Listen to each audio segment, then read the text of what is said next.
Buenas noches a todos. Les dejo al comenzar con la presentación del evento a cargo de Santiago Lacerna. Roberto, muy buenas noches. Bienvenidos a esta versión especial de Diálogos al Café, en el que les vamos a estar presentando un avance de un proyecto que se está desarrollando aquí en Ceres sobre la economía cashless o la economía sin dinero en efectivo. Ahora vamos a estar presentándoles los aspectos tributarios que implicaría una economía cashless. Eso va a estar a cargo de Orlando Castellón, que es un economista y abogado experto en tributación. Sin mayor preámbulo, voy a dejar que Raúl Rivero nos dé unas palabras iniciales. Gracias, Santiago. Buenas noches a todos. Una cordial bienvenida a Orlando. Voy a pedir a Orlando que comience con la exposición. Adelante, Orlando. Muchas gracias. Buenas noches tengan todos ustedes. Bueno, fiscalmente hablando, ¿es conveniente una economía cashless?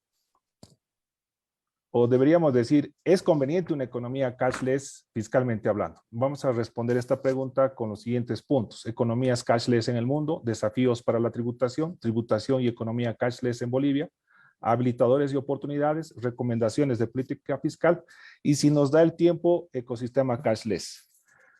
En el mundo, uno de los países que destaca por lo que es la economía cashless es Suecia.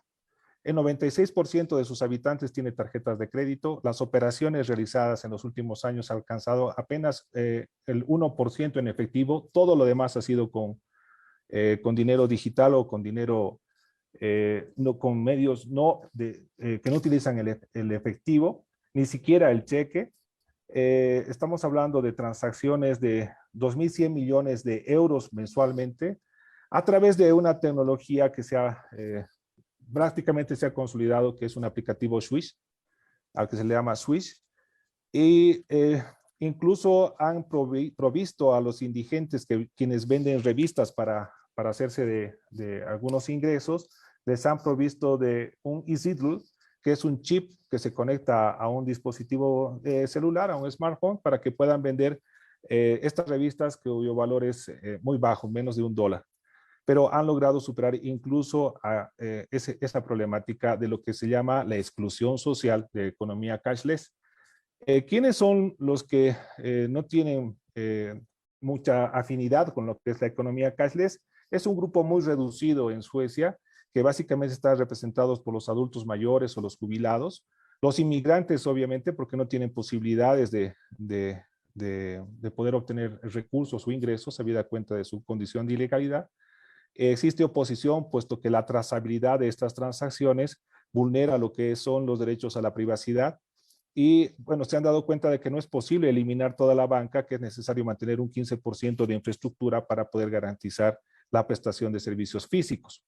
El Riksbank, que es el Banco Central de Suecia, está avanzando en lo que es la criptomoneda para crear la e-krona. Aquí hay que tener en cuenta que son dos tipos de criptomonedas de las que vamos a hablar. Las criptomonedas legalmente autorizadas por el Banco Central y aquellas que, como el Bitcoin, que no están alcanzadas dentro de este esquema, ¿no? ¿Qué les ha permitido una economía cashless? Menor delincuencia, el ahorro en lo que es el manejo de efectivo, el traslado de monedas y billetes desde el punto de vista de seguridad, desde el punto de vista de custodia, desde el punto de vista de manejo, es costoso, y esto también ha permitido de que exista un menor fraude en las operaciones, habida cuenta de que desaparecen los billetes falsos. Dicho sea de paso, la Fundación Bill y Melinda Gates, juntamente con Mastercard y Visa, son los que promueven e impulsan lo que es economía cashless en el mundo. Otro de los países que destaca en la literatura sobre economía cashless es Canadá. Ellos han alcanzado, conforme una metodología de rankeado, 7.9 sobre 10, que básicamente es la cantidad de personas que tienen tarjetas de crédito, la cantidad de personas que tienen tarjetas de débito, la cantidad de tarjetas que se utilizan con la tecnología NFC o sin contacto físico. El crecimiento de los pagos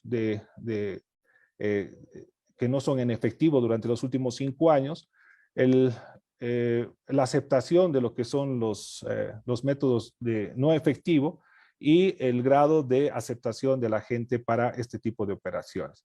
El 83% de los canadienses tienen tarjetas de crédito y existe mucha predisposición de pagos móviles. Otro país que es interesante revisar para economía cashless es la India, pero no porque ellos sean cashless, sino más bien porque ellos son los más agresivos en el mundo en buscar una economía cashless. El gobierno actual hindú está promoviendo una política de desmonetización, le ha llamado, que me parece que es el primer paso que se debería dar para combatir el dinero negro, la corrupción y la informalidad. ¿Qué pasos han dado? Bueno, desde el 2016 han eliminado los billetes de alto valor. Ya no circulan, por decir algo, en términos comparativos con Bolivia, se han eliminado los billetes de bolivianos 200 y los billetes de bolivianos 100 y han dejado solamente los de menor cuantía. Además, ha obligado que todos los pagos que realiza el gobierno sean a través de cuentas bancarias. Ya no se paga en efectivo y todo se tiene que hacer ya no con pagadores, sino a través de cuentas bancarias. Y a su vez han incorporado incentivos como que es la liberación de impuestos. Si se paga con tarjeta de débito o de crédito, hasta por ciertos límites no se paga un 5%, o se descuenta el valor del precio. Existen descuentos de hasta un 5% también para lo que es consumo de gasolina, por ejemplo. Se subvenciona el alquiler de los POS, de los Point of Sales, o las lectoras de tarjetas de crédito o débito. Existen microcréditos baratos que ofrece el gobierno a través de este tipo de cuentas bancarias con unas tasas de interés muy bajas y muy populares, ¿no? Obviamente la India tiene que tratar y enfrentar a escalas bastante grandes lo que es la exclusión social, vale decir, tiene mucha gente viviendo en zonas rurales, existe un analfabetismo financiero, una escasa infraestructura digital que estaría dando cuenta de lo que es la problemática muy similar a lo que ocurre en países emergentes. Por eso era interesante ver el tema hindú en lo que está relacionado con economía cashless. Bueno, en el mundo, en relación al IVA, en el mundo, 2 impuestos son los que predominan, el impuesto al valor agregado y el impuesto sobre la renta. En cuanto a la problemática asociada al impuesto al valor agregado, surge en lo que es el pago de los impuestos en los países donde se consumen servicios no localizados, vale decir, servicios que son prestados desde el exterior y consumidos en otro país, que son justamente los que estarían apareciendo con gran importancia en las economías de los países. Y básicamente estamos hablando del streaming, del almacenamiento en la nube, de servicios de diseño, de servicios de publicidad, plataformas de conferencias como esta de que es el Zoom, etc. Por otro lado, en relación al IVA, existe con esto de la globalización y de la simplificación y de la atomización del gobierno, del e-commerce o del comercio electrónico, la importación directa del consumidor final.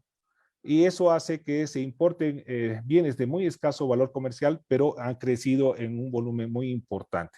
Entonces, si bien es cierto que en las economías se aplica el principio de país destino, vale decir que se paga el IVA en el país donde se consume, el problema surge quién es el que debería enterarlo al fisco.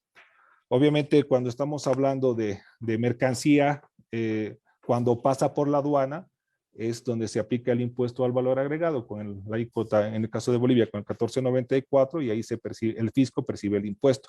Pero cuando ocurren importaciones de los consumidores finales, se produce esa problemática. En cuanto al impuesto sobre la renta, bueno, hay mucha discusión, hay mucha polémica, y de acá es que les digo que a medida que sigue avanzando el paper, surgían nuevas noticias y nuevas novedades. Es más, este año debería haberse aplicado ya lo que se conoce como la tasa GAFA, por la que las grandes empresas como por ejemplo Google, Apple, Facebook, Amazon deberían estar pagando un 15% del impuesto sobre la renta a nivel mundial. No obstante, esta medida, este anuncio fue bastante opuesto por la por Donald Trump, por el gobierno de Donald Trump, con la amenaza de aplicar en represalia aranceles a los productos europeos.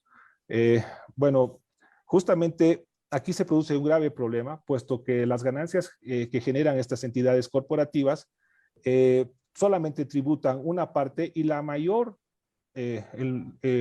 mayor componente es trasladado a paraísos fiscales o lugares donde no existe una tributación, existe una tributación comparativamente menor en la que no es posible aplicar lo que son los precios de transferencia. ¿Por qué?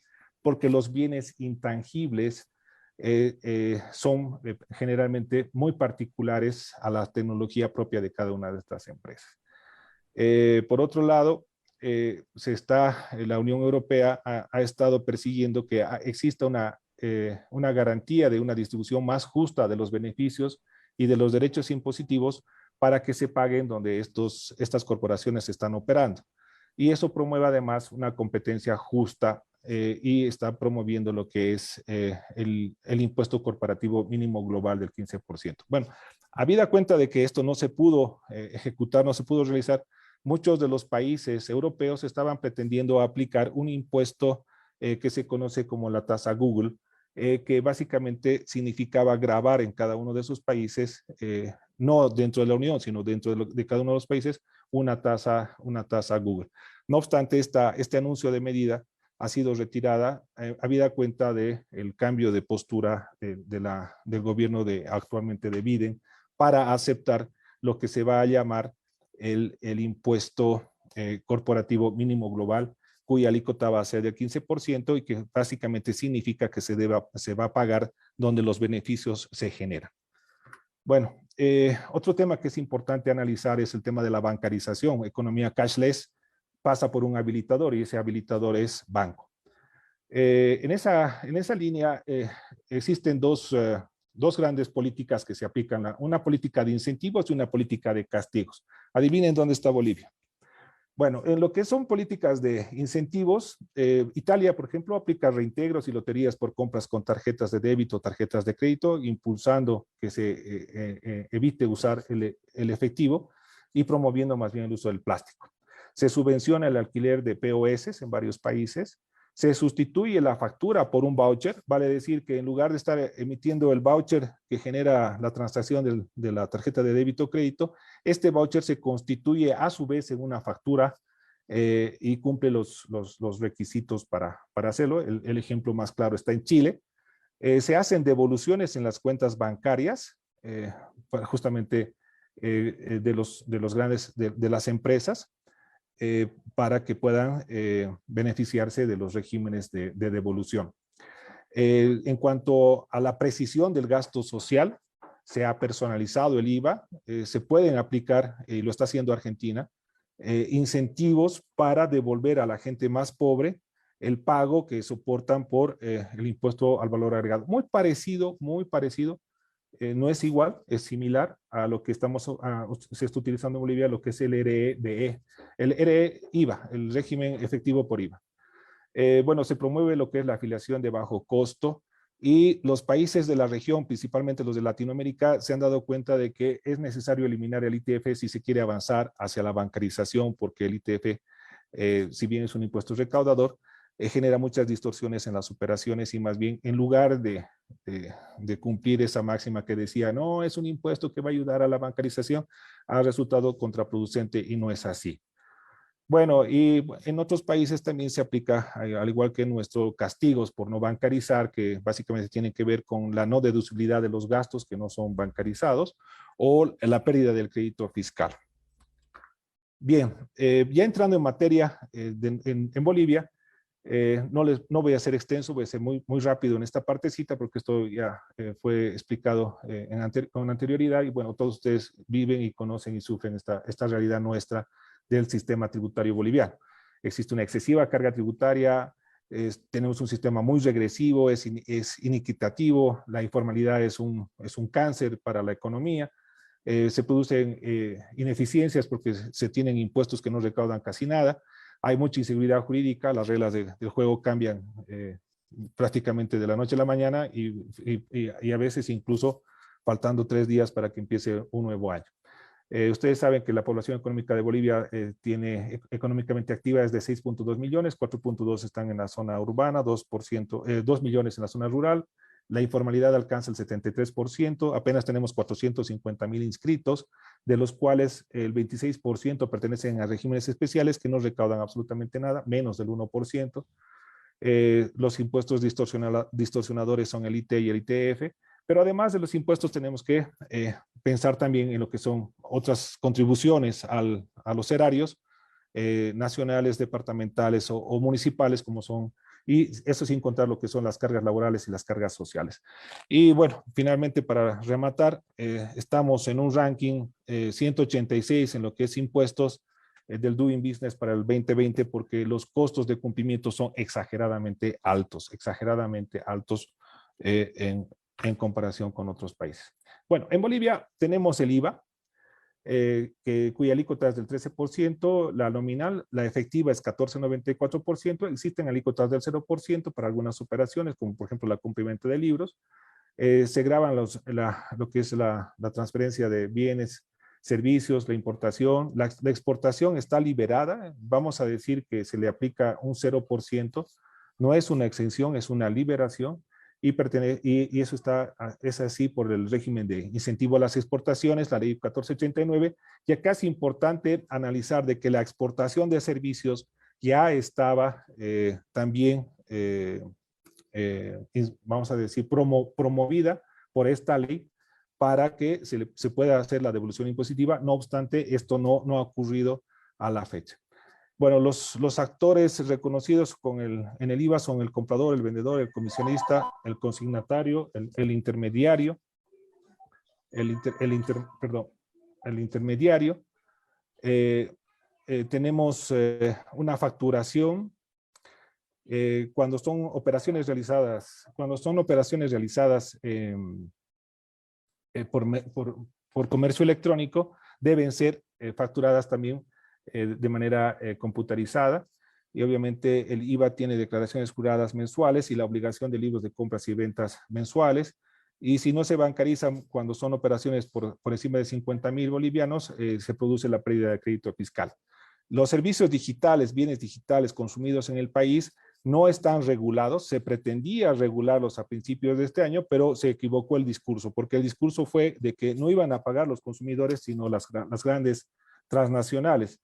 Y todos saben que el IVA es un impuesto al consumo, y ese impuesto al consumo lo termina pagando el consumidor final, vale decir, se iba a trasladar en el precio. O sea, no está mal de que se grave con el IVA, pero lo que sí está mal es de pretender utilizar un discurso que no corresponde con la realidad.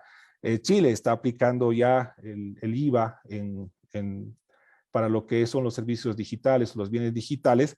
Esto ha provocado un incremento en los precios, pero también ha provocado un incremento en la recaudación.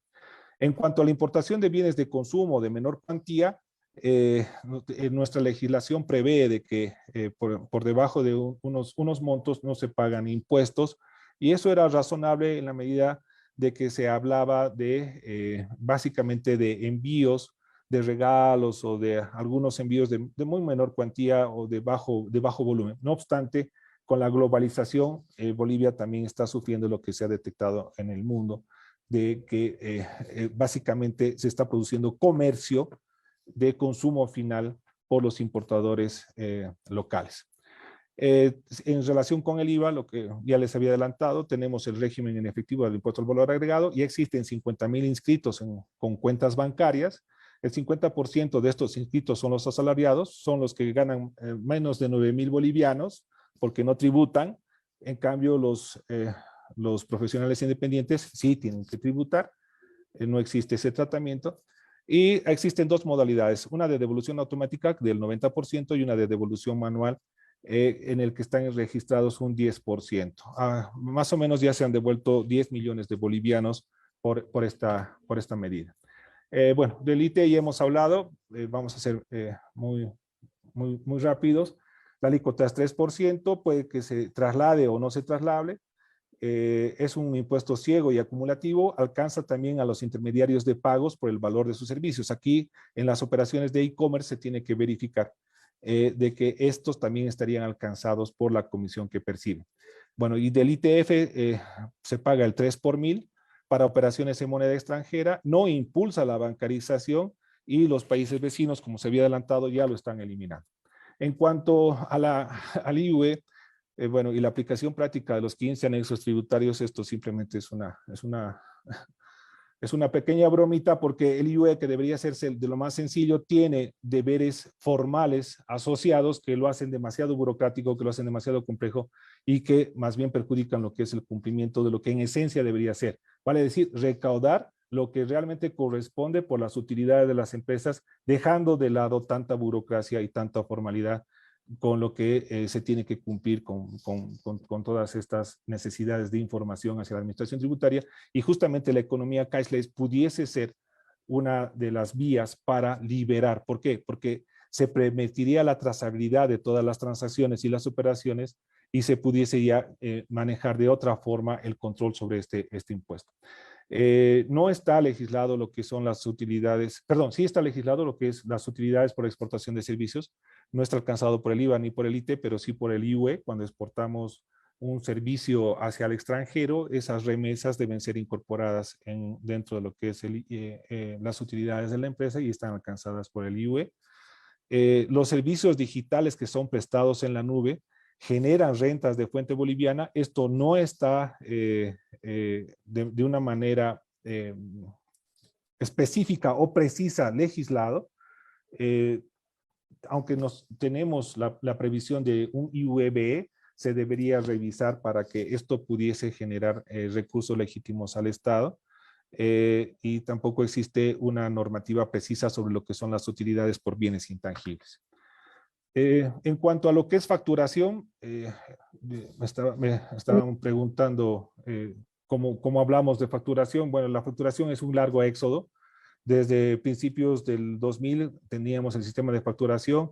A principios del 2010 se empezó con la facturación virtual. Desde la segunda mitad del 2010 se empezó con facturación electrónica, pero no prosperó, y ahora el 2021 salta a la palestra lo que es el sistema de facturación. En resumidas cuentas, no tenemos un sistema de facturación electrónica en el país. Sí es necesario, porque nos permitiría además eliminar lo que es el libro de compras y ventas IVA, la bancarización y todo lo que significan otros tipos de facturas, como son los tickets y las prevaloradas o las computarizadas, que dependen todavía del papel. En cuanto a experiencias de países vecinos, han sustituido lo que es, mejor dicho, han unificado lo que es el voucher de una operación de tarjeta de débito o crédito con la propia factura. Eso está reconocido y puede ser visto en la experiencia chilena. Y la clave del éxito para una facturación electrónica, es necesario que ésta sea masificada, simplificada, y se tienen que utilizar aplicativos móviles. Bueno, habilitadores para una economía cashless. Necesitamos identidad digital, inclusión financiera y seguridad digital. Recién estamos viendo cuán importante es asegurar la ciberseguridad, habida cuenta de las noticias que han ocurrido con algunos bancos que han sido hackeadas las cuentas de sus usuarios. Es por tanto importante revisar también este tópico. En cuanto a identidad digital, existen grandes avances, grandes pasos, pero nos falta coordinarnos para que esto pueda ser una realidad, ¿no? Bueno, y en inclusión digital y en inclusión financiera, los dos colegas que precedieron este estudio explicaron muy bien el estado de situación en el que nos encontramos. Bueno, ¿cuáles son las oportunidades? ¿Qué cosa pudiésemos hacer en relación a impuestos y economía cashless? Podríamos utilizar lo que es la facturación simultánea con lo que son los vouchers, en tanto y cuanto sean tarjetas de débito o crédito. Se pudiese aplicar una lógica que se llama factoring, que vale decir, las facturas se convierten en títulos negociables para que puedan ser descontados, para que otra persona se encargue de la cobranza, y esto ayuda a la liquidez de los compradores. Se debería cambiar el enfoque de lo que es la bancarización por castigo, por lo que se debería hacer una bancarización por incentivos. Eliminar lo que son los libros de compras y ventas IVA, habida cuenta de que la trazabilidad estaría dada directamente por la economía cashless, y para esto los grandes aliados pudieran ser las fintechs. se pudiese trabajar en lo que es la tokenización de valores fiscales, vale decir, que se pueda utilizar la tecnología blockchain para que estas transacciones puedan ser redimidas frente a los créditos que pudiese pretender el contribuyente, y también facilitando su calidad de negociabilidad. Y los subsidios deberían ser subsidios, pagos, erogaciones del gobierno o gastos social del gobierno deberían ser realizadas en cuentas bancarias. Bueno, para ya ir cerrando, menos burocracia significa más datos. Más datos significa mayor trazabilidad. Mayor trazabilidad significa mayor control. Y mayor control significa menor defraudación, y eso impacta en la recaudación. Debemos dejar de pensar en el formalismo.